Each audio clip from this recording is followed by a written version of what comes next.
রাজনৈতিক নাটকের নতুন অধ্যায়। উত্তর দিনাজপুরের চোপড়ায় যেন চলছে এক টানটান রাজনৈতিক নাটক। মাত্র কয়েক ঘন্টার ব্যবধানে বদলে গেল রাজনীতি রং। মঙ্গলবার রাতে যা ছিল কংগ্রেসের উৎসব, বুধবার সকালে তাই রূপ নিল তৃণমূলের উল্লাসে। মঙ্গলবার রাতে কংগ্রেস প্রার্থী জাকির আবেদিনের হাত ধরে দলটিতে যোগ দিয়েছিলেন দরাজুল ইসলাম, কিন্তু রাজনীতির হিসাব নিকাশ পাল্টাতে সময় লাগলো না 24 ঘন্টাও। বুধবার সকালে তিনি আবার ফিরে এলেন তার পুরনো ঘর অর্থাৎ তৃণমূল কংগ্রেসে। চোপড়া ব্লকের চুটিয়াখর গ্রাম পঞ্চায়েতের এলাকা এক নাটকীয় দলবদল ঘিরে সাধারণ মানুষের মধ্যে ব্যাপক চাঞ্চল্য ছড়িয়েছে। তবে এলাকার শান্তি বজায় রাখতে বিশেষ বার্তা দিয়েছেন চোপড়া বিধানসভার বিধায়ক আমিদুর রহমানের পুত্র তথা জেলা পরিষদ সদস্য শাহ আলম।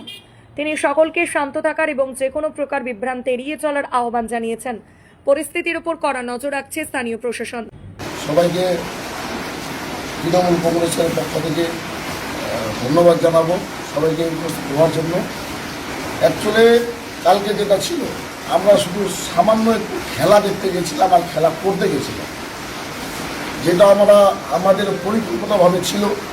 হয়তো এটাকে কেউ অন্য রকমের আর অন্য মাইন্ডে নিয়ে নিয়েছে। সবার উদ্দেশ্য বলবো, কেউ অন্য মাইন্ডে কিংবা অন্যভাবে নেবেন না। আমরা যেখানকার ওখানে আছি, যেখানে ছিলাম ওখানেই থাকবো। খেলা করতে গেছিলাম, একটু খেলা দেখতে গেছিলাম, অন্য কিছু না। এটাকে অন্য মাইন্ডে অন্য মাথায় একটু নেবেন না। আমরা তৃণমূল কংগ্রেসে ছিলাম, হামিদুর রহমান সাহেবের সঙ্গে ছিলাম, ওনার সঙ্গে থাকবো, আছি, থাকবো।